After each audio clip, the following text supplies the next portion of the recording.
आप सभी साथियों का स्वागत है दोस्तों मेरे हमारे इस नए वीडियो में, एक शानदार वीडियो में और एक अच्छी सी वीडियो में। ठीक है, देखिए आज हम पढ़ने वाले हैं प्रश्नावली 4.3 को। ध्यान देना, ये प्रश्नावली 4.3 हमारे लिए सबसे ज्यादा आसान है और मैं ये आपको चैप्टर उस तरीके से बताऊंगा कि ये सारे क्वेश्चंस ना आपके बोर्ड एग्जाम में सबसे आसान तरीके से लगाएंगे। इस बात का आप लोग ध्यान रखिएगा। ठीक है, तो सबसे पहले हम ये सीखेंगे कि श्रीधराचार्य जी के नियम क्या है। बेचारे ने भाई साहब ये 30 साल लगा दिए श्रीधराचार्य जी के नियम को सिद्ध करने के लिए। आप ध्यान से देखिएगा, हमें सिर्फ एक चीज जाननी है, आप एक चीज ध्यान से देखिएगा, वो है श्रीधराचार्य जी का नियम। ठीक है, ऐसे लिख देना, श्रीधराचार्य जी का नियम। ठीक है, इस भाई साहब ने 30 साल लगा दिया अपना पूरा ये नियम बनाने के लिए। इसने बताया था कि x का जो मान होता है, x हमारा जो है वो मूल है। देखो x को हम लोग कहते हैं मूल कहते हैं, या इसी को कहीं कहीं हम लोग जड़ कहते हैं, या इसी को कहीं कहीं हम लोग शून्य कहते हैं, या इसी x को हम लोग कहीं कहीं रूट्स कहते हैं। ठीक है, या इसी x को हम लोग कहीं कहीं जीरोज कहते हैं। तो ये x के सारे मान है। श्रीधराचार्य जी का जो नियम है वो नियम हमसे ये कहता है कि -b प्लस माइनस रूट में b square minus 4ac upon 2a। Shridharacharya ji का नियम से हमसे ये पता चलता है कि किसी भी समीकरण में, किसी भी द्विघात समीकरण में जो हमारे मूल निकलते हैं, उस मूल को यदि हम द्विघात समीकरण में रख देंगे तो द्विघात समीकरण का मान शून्य हो जाएगा। यही हमारा श्रीधराचार्य जी का नियम कहता है। मेरी बातें ध्यान से समझना। ये जो आपको ABC दिख रहा है, ये ABC कहां से हम रखते हैं ये भी मैं आपको बताता हूं। मान लो आपके पास कोई समीकरण दिया है 2x square plus 6x plus 8। ठीक है, इसके हम तुलना करेंगे ax square plus bx plus c से। तो ऐसे उंगली पकड़ के रख देना, a का मान कितना है 2 है भैया।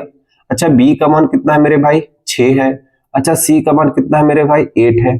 तो a b c का मान यदि हम यहाँ पे इस समीकरण में रख देते हैं तो हमें x के मूल निकलते हैं। ये x के जो मूल निकलेंगे उस मूल को यदि हम यहाँ पे रख देंगे ना x की जगह, तो ये सारा मान कितना आता है 0 आता है। यही श्रीधराचार्य जी का नियम है। अब मेरी बातें आप ध्यान से समझिएगा। आपको यहाँ पे दो चिन्ह दिख रहा है, एक प्लस का चिन्ह, एक माइनस का चिन्ह।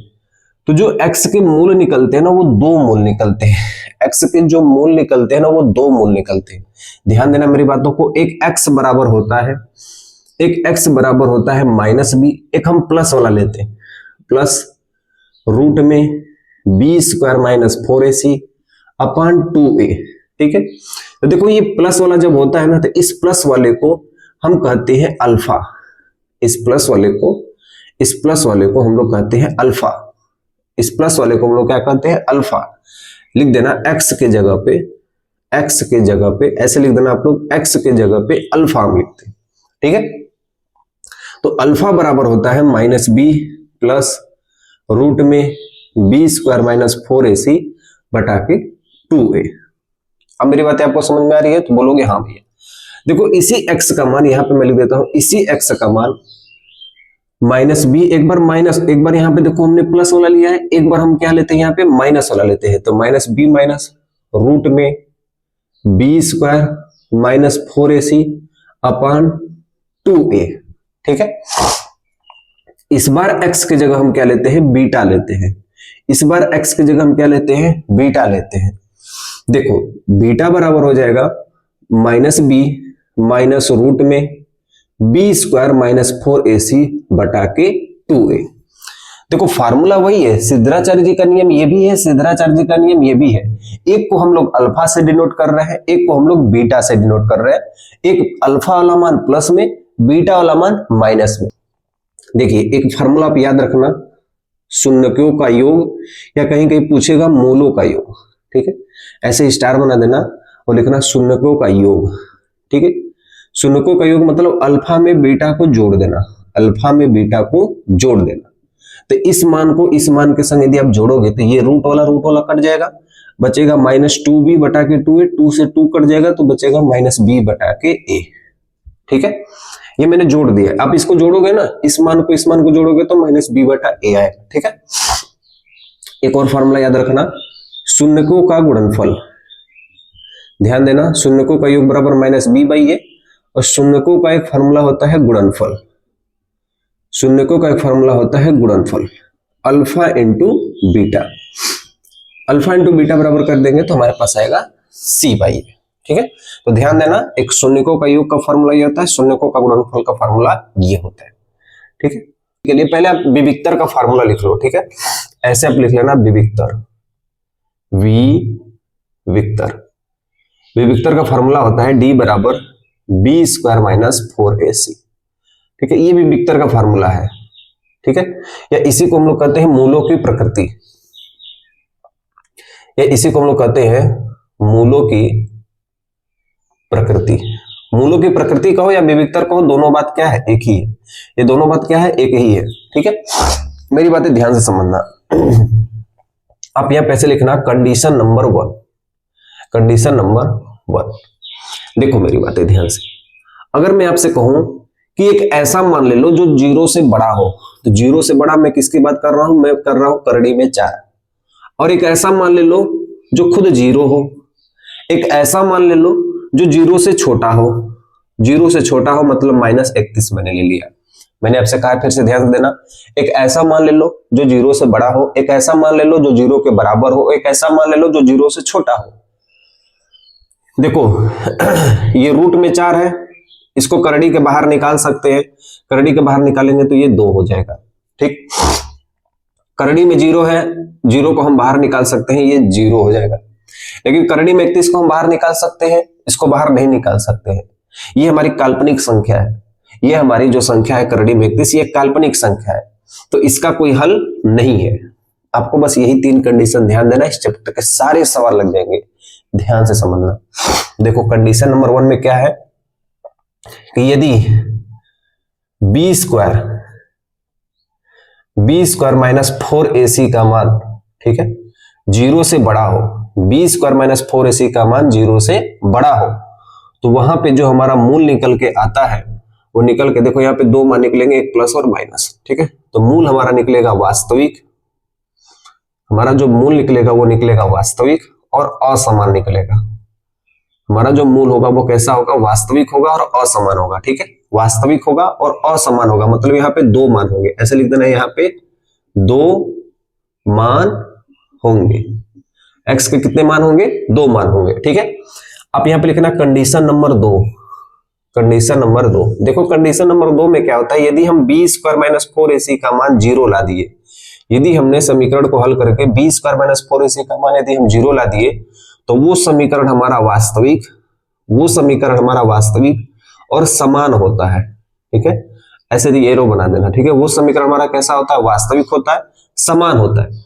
लेकिन एक कंडीशन नंबर 3 हमसे ये कहती है, कंडीशन नंबर 3 हमसे ये कहती है कि बी स्क्वायर माइनस 4ac का मान 0 से छोटा हो जाए।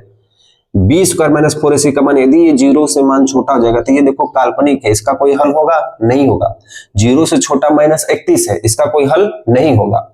ध्यान रखना इस बात का। ठीक है, तो ये क्या होगा, काल्पनिक होगी और इसका हल नहीं होगा, इसका हल नहीं होगा। अब मेरी बात ध्यान समझे, आपको कोई ऐसे समीकरण दे दिया, x square plus 25x plus 17y 17 या, अब इसका कोई समीकरण का हल है, कोई समीकरण का हल नहीं है, नहीं हल कर पाओगे इसे आप। तो समीकरण का भी कुछ ना कुछ हल होता है, तभी वो समीकरण का मान हमारे पास एग्जैक्ट आती है। ध्यान देना इस बात का। तो आपको देखो 3 मान रखनी है। बी स्क्वायर अगर भी विक्टर का मान 0 से बड़ा हुआ, ध्यान देना मेरी बातों को, यहीं से आपका पूरा कंसेप्ट क्लियर हो जाएगा इस चैप्टर का। सारी की सारी सवाल यहां से बन जाएंगी। अगर भी विक्टर का मान 0 से बड़ा हुआ, अगर भी विक्टर का मान 0 से बड़ा हुआ तो x के 2 मान निकलेंगे, एक प्लस में एक माइनस में। ध्यान देना, अगर भी विक्टर का मान 0 के बराबर हुआ तो वह मूल हमारा वास्तविक होगा, वह मूल हमारा समान होगा। ठीक है, अगर भी विक्टर का मान 0 से छोटा हुआ तो वह मूल हमारा काल्पनिक होगा, उसका कोई हल नहीं होगा।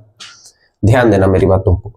देखो जब हल नहीं होगा तो इसका कोई फार्मूला नहीं होगा, लेकिन जो हल होगा उसका फार्मूला है। ध्यान देना, देखो ये कंडीशन नंबर 1 के लिए फार्मूला है, ये कंडीशन नंबर 1 के लिए फार्मूला है। ठीक, कंडीशन नंबर 1 के लिए ये फार्मूला है। ध्यान देना, आप ऐसे स्टार बना के लिख लो। यहाँ पे कितने फार्मूला हमें दिख रहे हैं, एक प्लस एक माइनस का। तो प्लस के लिए हम अल्फा का उपयोग करेंगे, अल्फा बराबर यही वाला फार्मूला हमारे लिए लगेगा।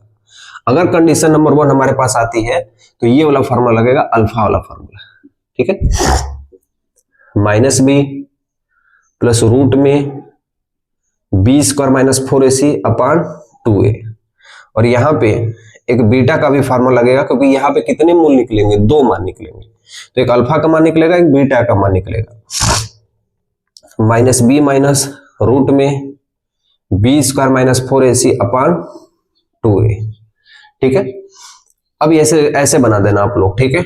अब यहाँ पे लिखना है, अगर कंडीशन नंबर 2 हमारे पास आती है, कोई भी समीकरण को हल करेंगे, विविक्तर का मान यदि ये आएगा, तो वहां पे हम कौन सा फार्मूला लगाएंगे। देखो, अगर 0 आ गया, अगर विविक्तर का मान 0 आ गया, तो मतलब इसका मान क्या आ जाएगा, 0 आ जाएगा। जब इसका मान 0 आ जाएगा तो हमारे पास बचेगा -b/2a, तो जो x का मान होगा वो -b/2a होगा, ठीक है। x के दोनों मान, मतलब अल्फा का भी मान -b/2a और बीटा का भी मान -b/2a, ये इसके मूलों के मान निकलेंगे। और ऐसे आप लिख देना कंडीशन नंबर 3 में, ऐसे लिख देना, कोई हल नहीं है, कोई हल नहीं है, ठीक है। आपको देखो ये थोड़ा सा कठिन लग सकता है, आपको थोड़ा ये अजीब लग सकता है, लेकिन मैं आपको सिर्फ वन सिंगल सवाल में, मेरी दोस्त ध्यान देना, मैं आपको सिंगल सवाल में आपको बताऊंगा और ये सारा आपको समझ में आ जाएगा कि ये क्या मैं बताया हूं आपको, ठीक है। ध्यान देना इस बात को। तो मैंने आपको ये सिखाया है कि देखो सिद्धराचार्य जी के नियम क्या है। सिद्धराचार्य जी के नियम में जो x का मान है इसे हम क्या क्या कहते हैं। इस x के 2 मान होते हैं, पहले वाले मान को हम लोग अल्फा कहते हैं, दूसरे वाले मान को हम बीटा कहते हैं। आपको मैंने ये सिखाया है कि शून्यकों का यदि योग पूछ दे क्वेश्चन, मूलों का योग पूछ दे तो ये वाला फार्मूला, मूलों का गुणनफल पूछ दे या शून्यकों का गुणनफल पूछ दे तो ये वाला फार्मूला। अगर आपसे क्वेश्चन ये पूछे कि इसके मूल की प्रकृति क्या है, तो सबसे पहले हम विविक्तर निकालेंगे। सबसे पहले हम विविक्तर निकालेंगे। यदि विविक्तर का मान 0 से बड़ा हो तो मूल का मान वास्तविक होगा, असमान होगा, उस मूल का हल होगा ये वाले फार्मूले पे।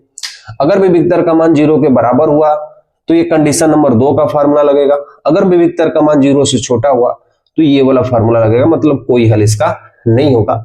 देखो ये जो सवाल है ना, ये प्रश्नावली 4.3 की पहली सवाल है और ये आपके किसी भी बुक में दिया होगा, किसी भी किताब में दे सकता है। तो मैं आपको बता रहा हूं सिर्फ एनसीईआरटी की किताबों से, ध्यान देना इस बात को।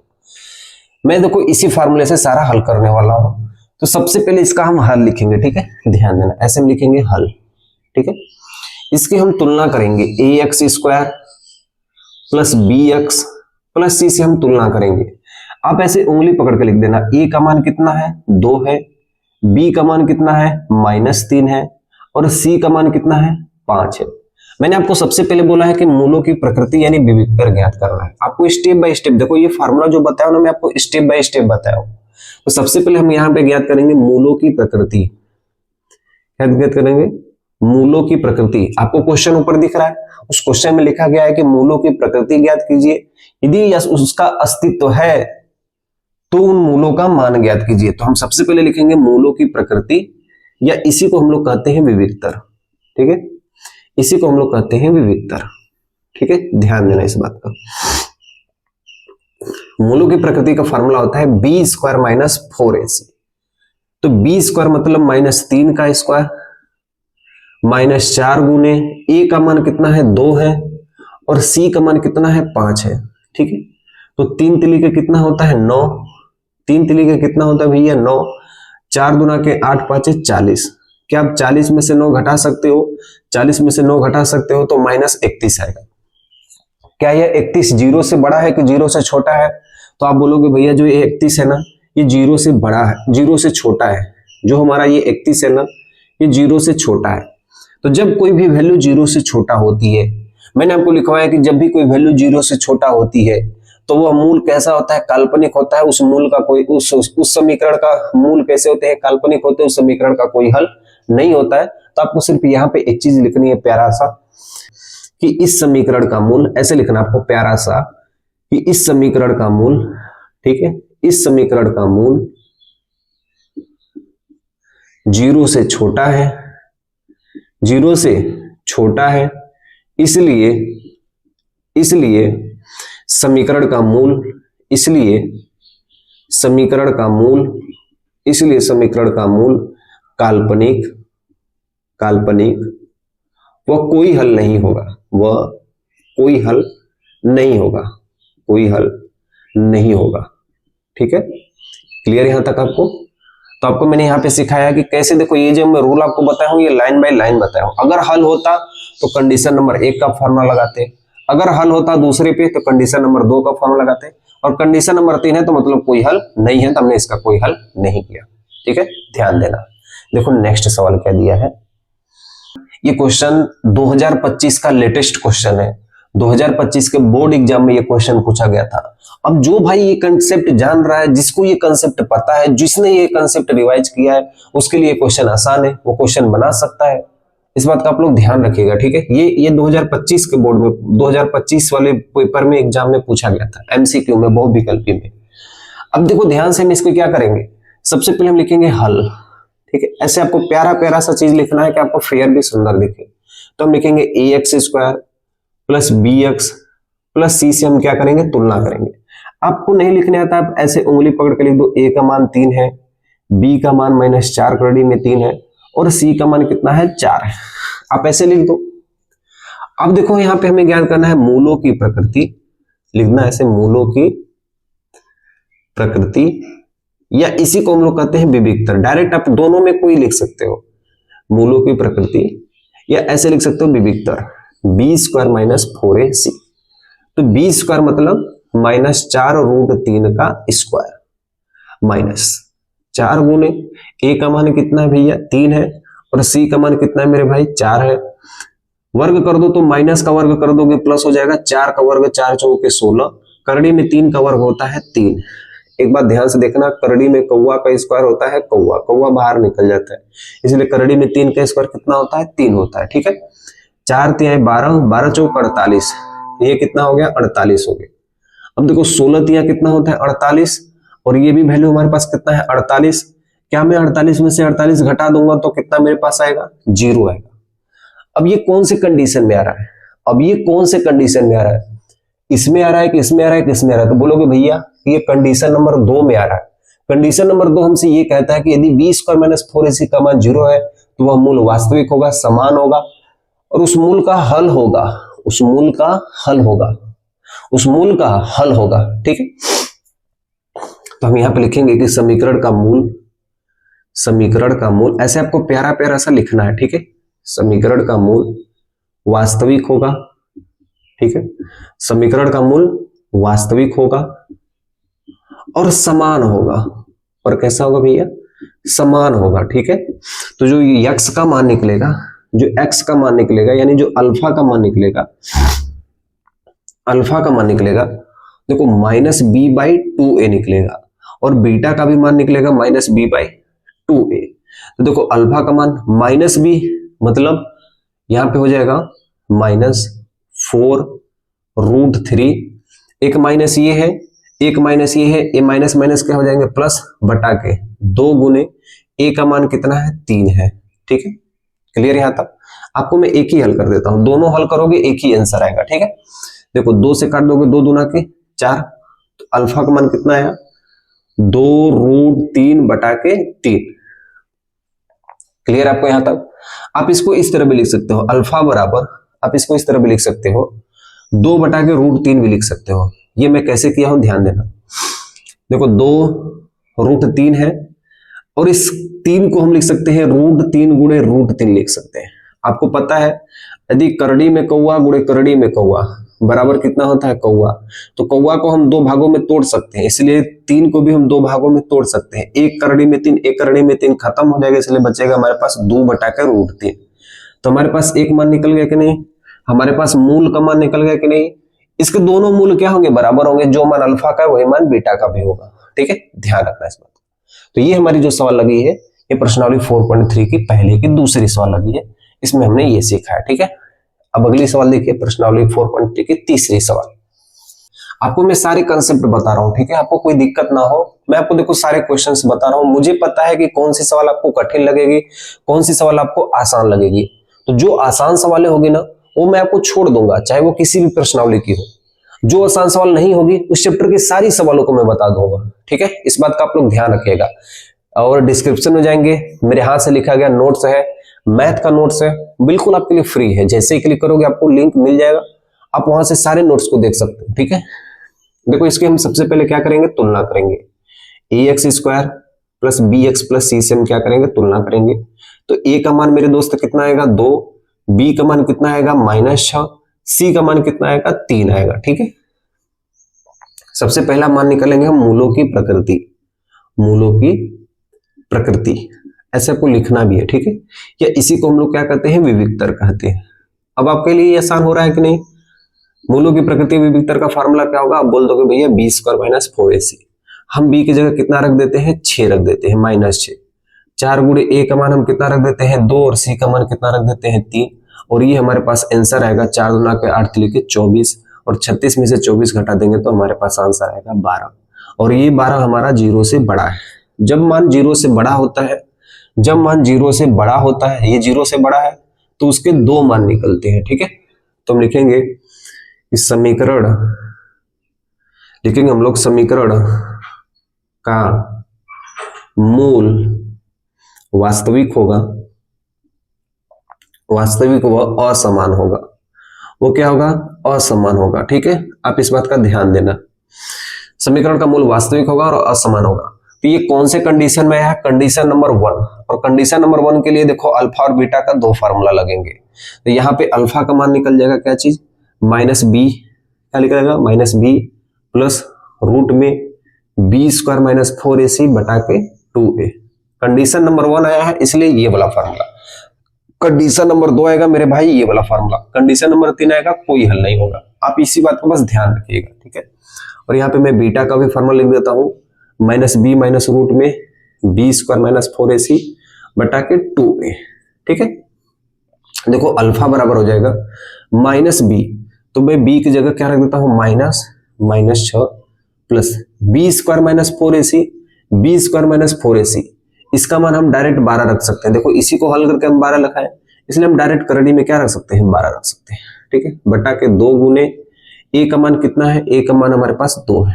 ठीक है, इस अल्फा को पूरा सोल्व कर देते हैं।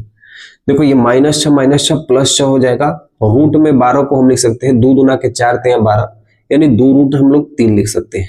बटा के यहाँ पे कितना है 2 गुणे 2 है। अब देखो ये मेरे भाई कैसे मैंने 12 को ये मैंने लिखा है, आप मेरी बातें ध्यान समझना। 12 को हम 2 दूना के 4 ते 12 लिख सकते हैं। देखो जब 2 चीजें रहती हैं, 2 गुणा रहते हैं या 2 मान एक समान गुणा में रहते हैं, इसको एक मान को हम बाहर लिख देते हैं, तो 2 रूट कितना हो जाएगा 3 हो जाएगा। ठीक है, ध्यान देना इस बात का।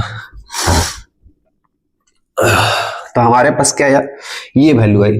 अब आपका आंसर नहीं मिल रहा होगा तो इसमें से हम कॉमन लेंगे। देखो यहां से भी 2 कॉमन है, यहां से भी 2 कॉमन है, तो 2 कॉमन ले लेंगे तो 2 3 6, 2 1 कम 2, ऐसे हमारे पास मान बच जाएंगे। ठीक है, बटा के 2 गुणे 2, तो 1 2 से 1 2 कट जाएगा और हमारे पास जो आंसर आएगा, याद रखें, देखो जो हमारे पास आंसर आएगा वो अल्फा का मान आएगा 3 प्लस रूट 3 बटा के 2। ठीक है, तो ये मेरे पास अल्फा का मान आया है। ठीक है, अब देखो इसी हूबहू तरीके से हम बीटा का मान निकालते हैं। तो जो बीटा का मान आएगा वो -b मतलब -6, अब b स्क्वायर माइनस 4ac का मान कितना है 24 बटा के 2 गुणे a का मान कितना है 2 है। तो ये जो बीटा का मान आएगा माइनस माइनस क्या होगा +6 -24 को हम लिख सकते हैं 2 रूट 3 बटा के 2 गुणे 2। अब हम यहाँ पे बीटा का मान क्या करेंगे, यहाँ से 2 कॉमन ले लेंगे, तो जैसे ही 2 कॉमन लेंगे हमारे पास बचेगा 3 माइनस रूट 3 बटा के 2 गुणे 2, 1 2 से 1 2 कट जाएगा और हमारे पास आंसर बचेगा 3 माइनस रूट 3 बटा के 2। तो इस बात का आप लोग ध्यान रखिएगा। तो x के मूल कितने होंगे, ये दोनों मूल वास्तविक होंगे और ये दोनों मूल असमान होंगे, एक मान प्लस में तो एक मान माइनस में होगा। ठीक है, क्लियर। तो ये देखो प्रश्नावली 4.3 की हमने पहली सॉल्व लगाई है, एकदम आराम से लगाया मैंने, और मैंने आपको सुंदर तरीके से आपके जिस तरीके से लगाई जाती है और जिस तरीके से आपका ये फार्मूला का कंसेप्ट है, देखो मैं चाहता तो इसे मिटा देता और यहाँ पे सवाल लगाता, तो आपको समझ में नहीं आता कि मैं किसकी बातें कर रहा हूँ, कहाँ से फार्मूला यूज कर रहा हूँ। इसलिए मैंने क्या किया है कि आपको ये बगल में फार्मूला लिखा हुआ हो और आपको यहाँ से सारा सवाल लगवा के दे रहा हूँ। ठीक है, आप यहाँ से सीखोगे कि कैसे मैंने लाइन बाय लाइन इसको यूज किया है। ठीक है, ध्यान देना इस बात का।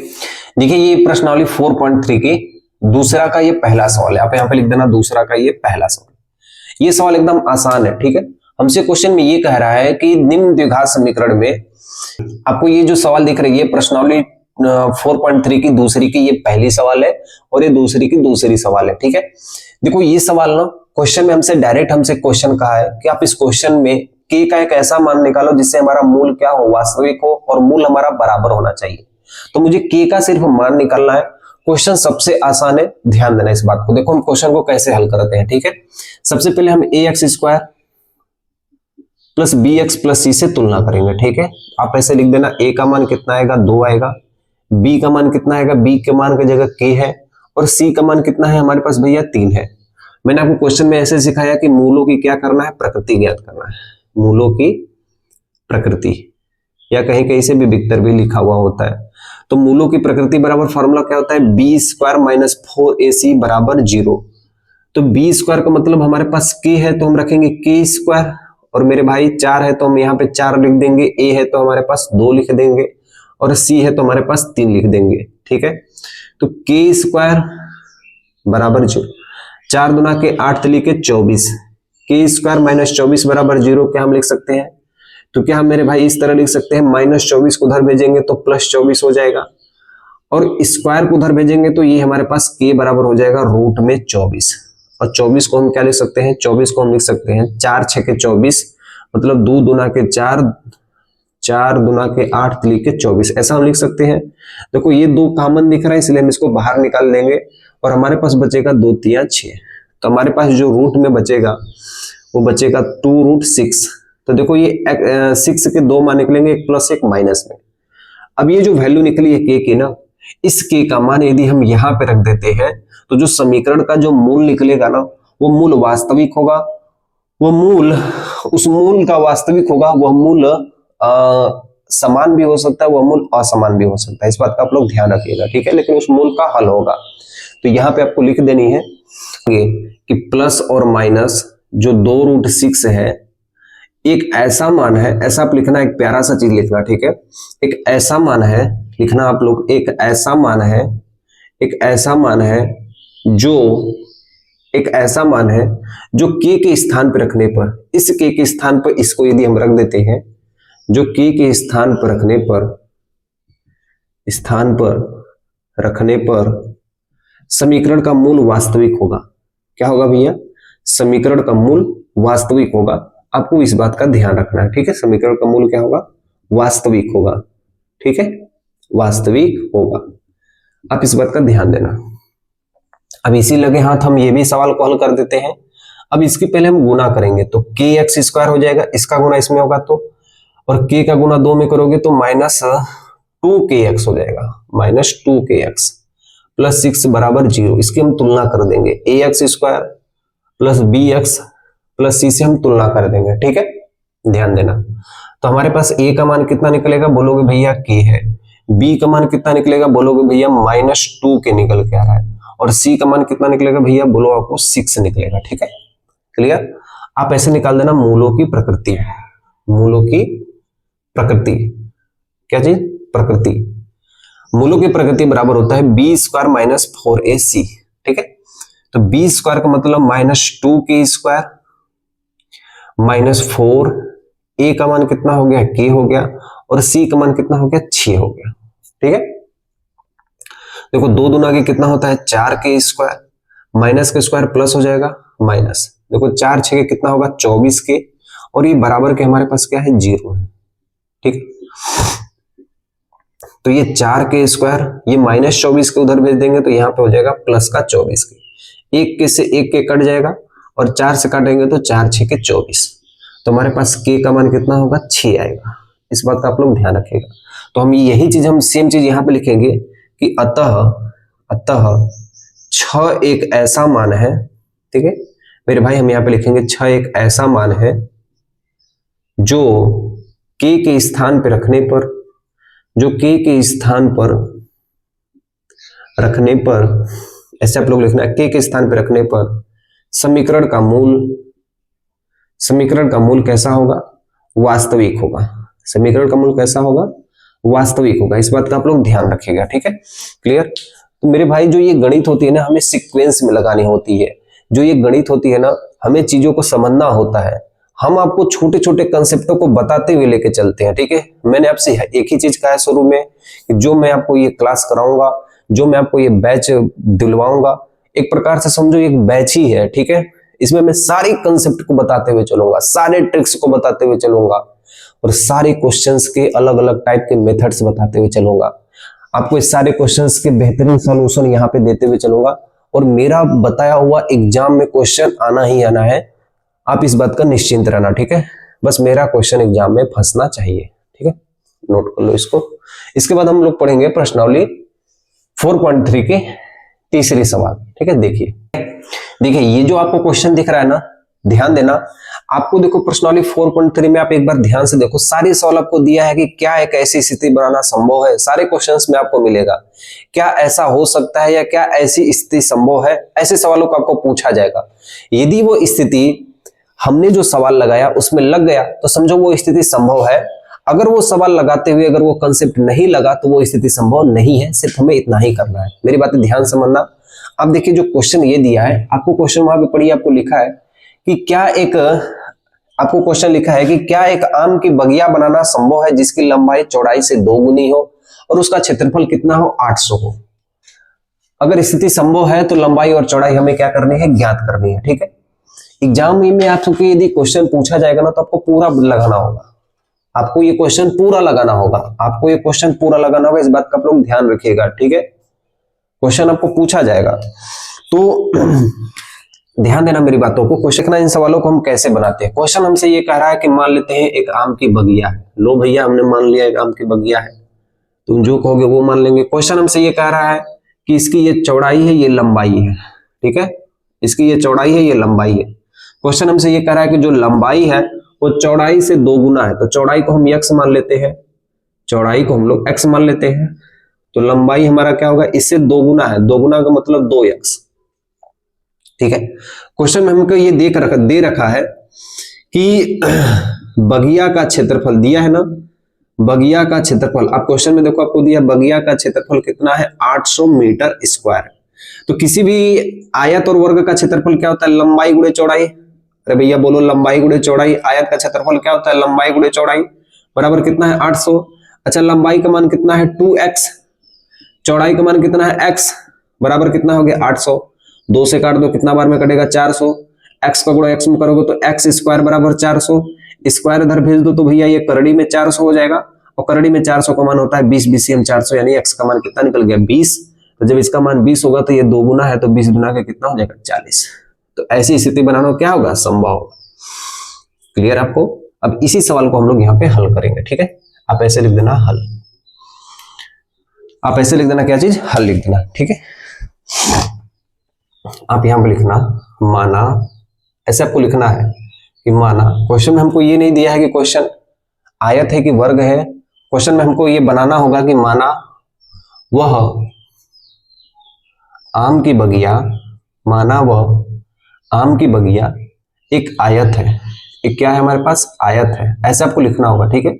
एक आयत है तो आम की बगिए की चौड़ाई, आम की बगिए की जो चौड़ाई होगी वो क्या होगी, x मीटर होगी। वो क्या होगी, x मीटर होगी, और इसकी लंबाई इससे 2 गुना है। तो ऐसे लिख देना आम की बगिए की जो लंबाई होगी इससे 2 गुना है, ठीक है। प्रश्नानुसार, ठीक है, प्रश्नानुसार हमसे प्रश्न में ये कहा गया है कि बगिए का जो क्षेत्रफल है, बगिए का जो क्षेत्रफल है वो टोटल क्षेत्रफल हमारे पास कितना है, 800 मीटर स्क्वायर है, ठीक है। आप सभी लोग को पता है कि जो क्षेत्रफल होता है वो लंबाई गुणे क्या होता है, चौड़ाई होता है, ठीक है, लेंथ इनटू ब्रेथ। तो हमारे पास क्या होगा, 800 मीटर स्क्वायर। अब परिमाप कितना होता है, आयत का परिमाप होता है, आप यहाँ पे लिख देना परिमाप 2 ब्रैकेट में लंबाई प्लस चौड़ाई। लंबाई का मान कितना है हमारे पास, 2x है, चौड़ाई का मान कितना है, x है, बराबर कितना है, 800 मीटर स्क्वायर, ठीक। देखो 2 से काट देंगे तो कितना हो जाएगा, 400 मीटर स्क्वायर। x का गुणा x में करेंगे तो ये हमारे पास x स्क्वायर हो जाएगा, स्क्वायर को उधर भेज दो तो करड़ी में हो जाएगा, ठीक है, 400 मीटर स्क्वायर। x बराबर हो जाएगा, इसको हम लिख सकते हैं 20 गुणे 20 गुणे मीटर। तो 2 मान रहते हैं तो उसको हम बाहर लिख देते हैं, तो ये हमारे पास 20 गुणे 20 है, इसको हम बाहर लिख देंगे। 2 मीटर है तो इसे हम 1 मीटर लिखेंगे। तो जो चौड़ाई होगी वो कितना होगी, ये x का मान कितना होगा, ये 20 मीटर होगा और ये 20 गुना के कितना होगा, 40 मीटर होगा, क्योंकि इससे ये 2 गुना है। ठीक है, तो आपको मेरे भाई एक छोटा सा प्यारा सा चीज लिखना है कि लिखना है हाँ ऐसी स्थिति संभव है, ऐसी स्थिति संभव है, ऐसी स्थिति संभव है जिसमें आपको लिखना है जिसमें बगिये की चौड़ाई, जिसमें बगिये की चौड़ाई मेरे पास कितनी है मेरे भाई, 20 मीटर है, और बगिये की लंबाई ठीक है 20 गुना की कितना है, 40 मीटर है। आप इस बात का ध्यान रखिएगा। और हमने ये क्वेश्चन हल कर लिया। तो मैंने आपको देखो यहाँ पे फास्ट तरीके से बताया होगी कैसे आप इसे, अगर ये क्वेश्चन बहुविकल्पी में दे तो आप इसे शॉर्ट तरीके से भी लगा सकते हो। ये है कंसेप्ट यही वाला, ठीक है। इसको मैं आपको डायरेक्ट मान के यहाँ पे डायरेक्ट हल कर दिया हूं, तो आप इसको इस तरीके से भी लगा सकते हो। तो आपको जो एग्जाम में हल करना है, आपको ये वाला हल करना है, ठीक है। आपको जो नोट करना है वो ये वाला हल करना है, ठीक। आप इसे नोट कर लो एक बार,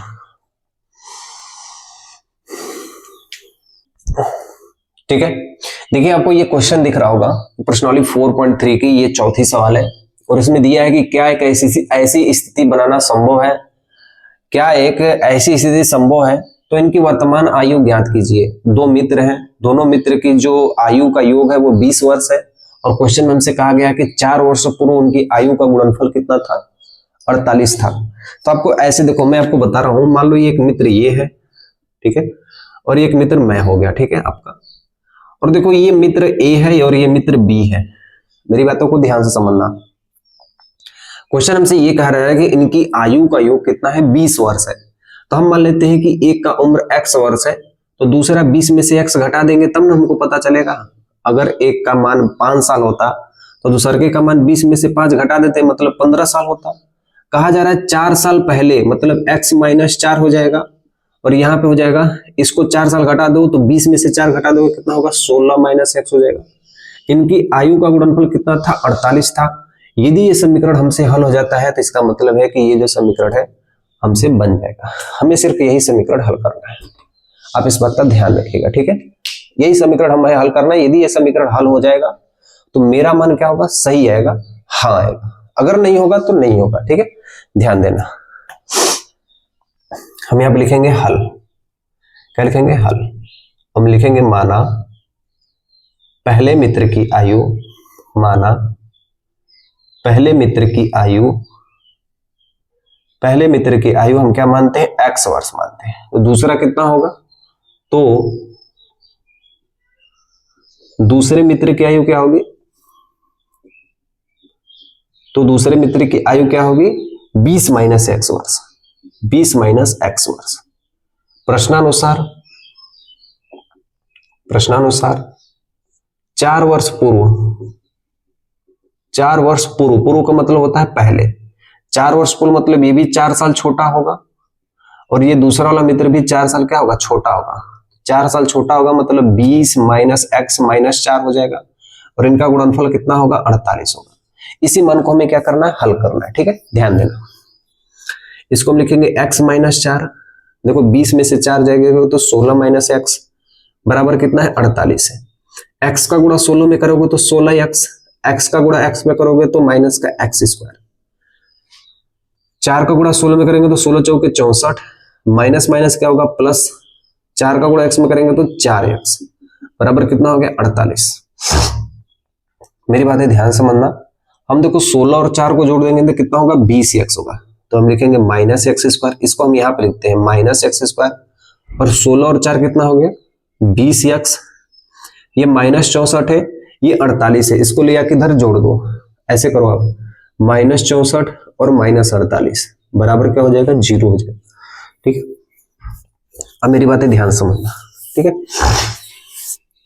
इसमें इसको हम लिख सकते हैं minus x square plus 20x minus 112, 8 4 12, 6 4 10 11, ठीक है, बराबर क्या हो गया, 0 हो गया, ठीक, बराबर क्या हो गया, 0 हो गया।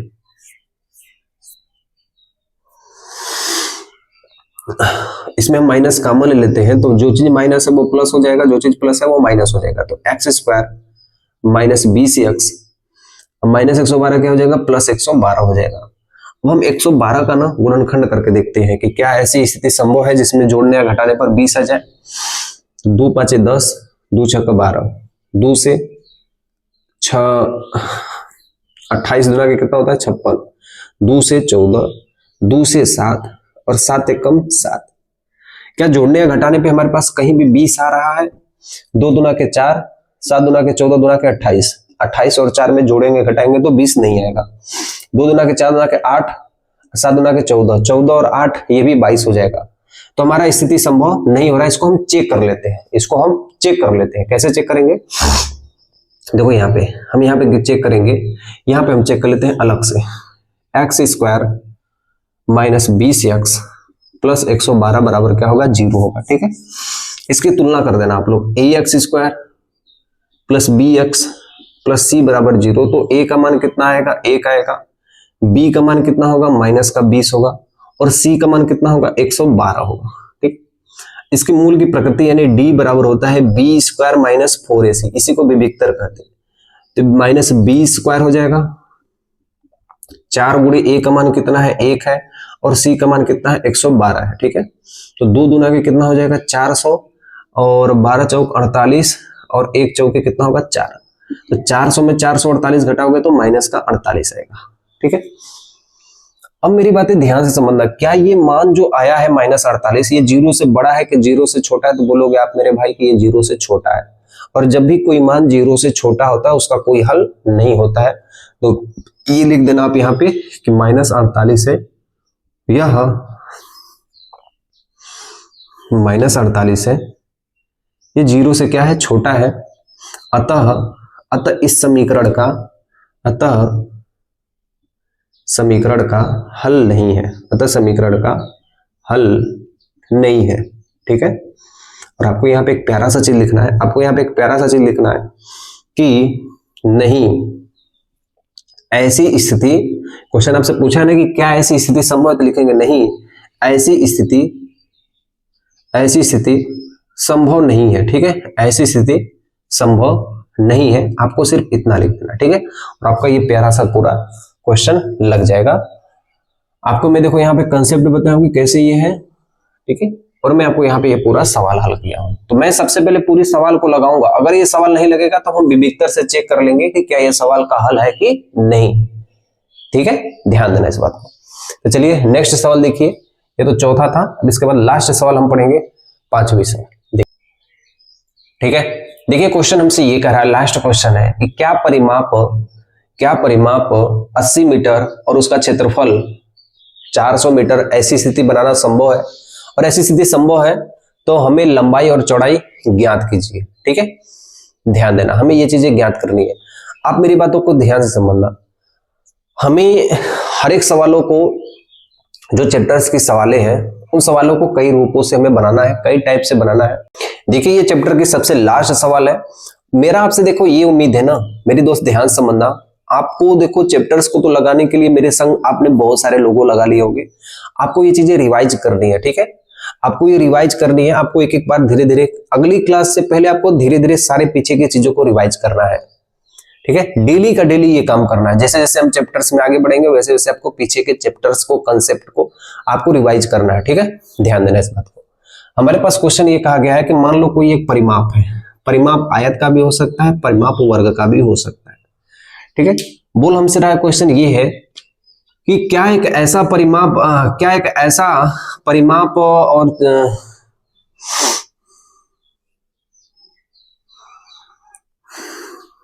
मत करिए। क्वेश्चन हमसे ये कह रहा है कि क्या परिमाप 80 मीटर और इसका क्षेत्रफल 400 मीटर, क्या एक ऐसा पार्क बनाना संभव है? अच्छा, ठीक है, क्वेश्चन हमसे ये कह रहा है कि क्या परिमाप 80 मीटर और इसका क्षेत्रफल 400 मीटर का बनाना एक पार्क संभव है? यदि ये संभव है तो उसकी लंबाई और चौड़ाई ज्ञात कीजिए। देखो परिमाप दिया है, पहले आप कुछ फार्मूले जान लो। जो परिमाप होते हैं ना, आयत का परिमाप, आयत का जो परिमाप होता है वो 2 ब्रैकेट में लंबाई प्लस चौड़ाई होता है। जो आयत का क्षेत्रफल होता है ना, वो लंबाई गुणे चौड़ाई होता है।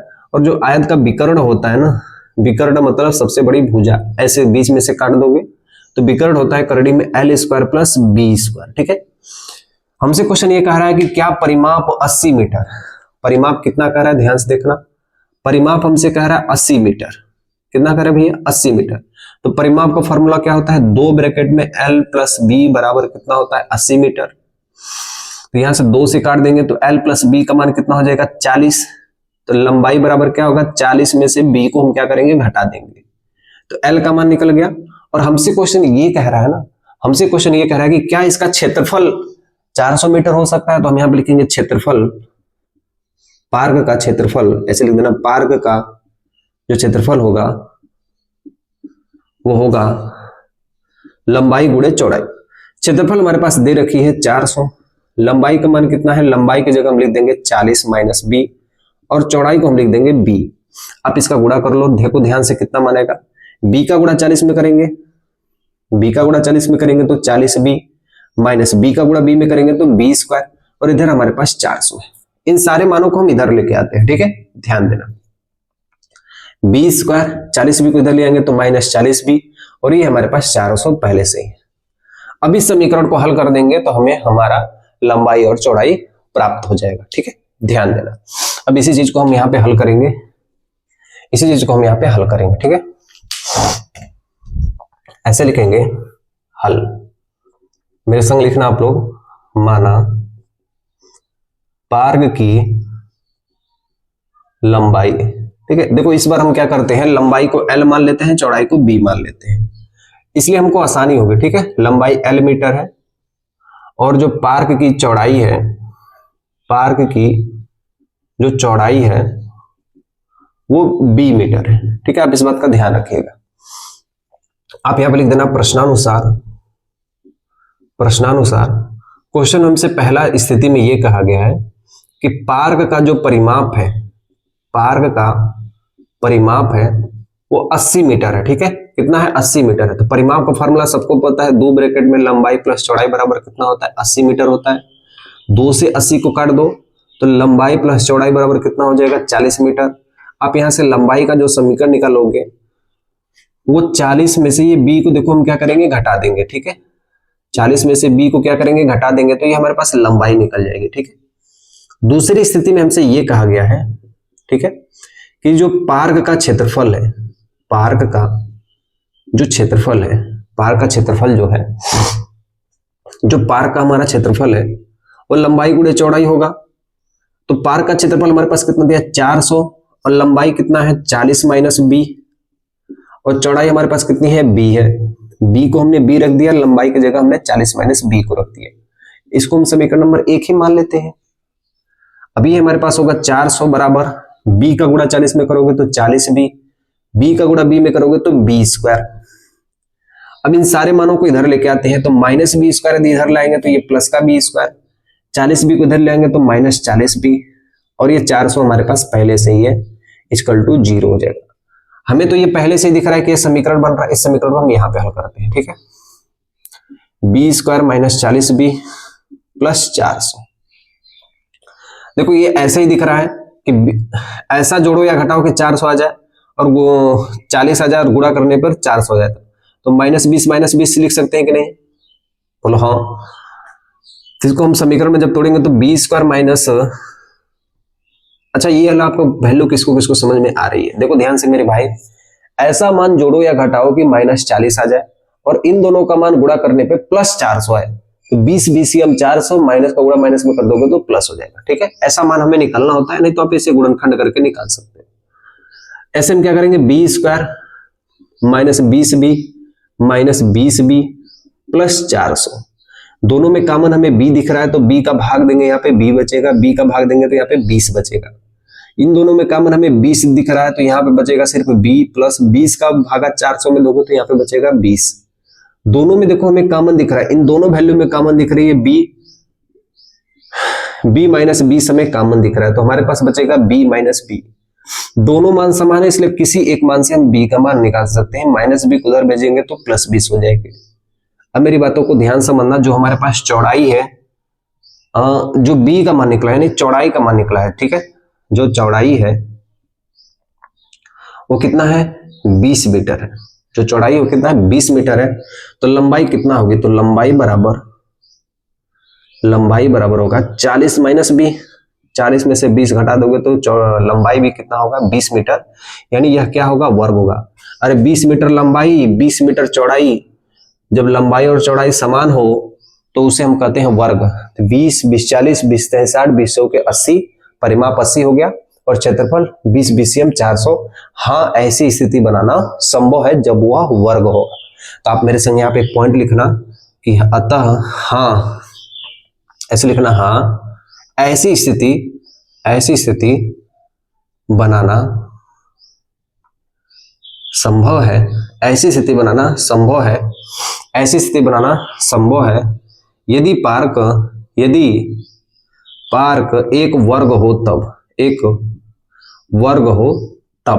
ठीक है। तो पार्क का ऐसे लिखना, तो पार्क का जो लंबाई है वह चौड़ाई है, तो पार्क का जो लंबाई और चौड़ाई है वो कितना होगा 20 मीटर होगा। आप इस बात का ध्यान रखिएगा, ठीक है, क्लियर। तो हम यहां तक पूरी अच्छी तरीके से हमने ये सारे सवालों को हल कर दिया, ठीक है। ध्यान देना, मैं आपको बेसिक कंसेप्ट से लेके जो रूल है वो सारे कंसेप्ट को मैं बताते हुए आपके पूरे चैप्टर्स को क्लियर किया, ठीक है। आपको बस मेहनत से पढ़नी है मेरे भाई। मिलता हूं नेक्स्ट वीडियो में, नेक्स्ट प्रश्नावली में, नेक्स्ट चैप्टर में। तब तक के लिए मेरी तरफ से सेवा समाप्त।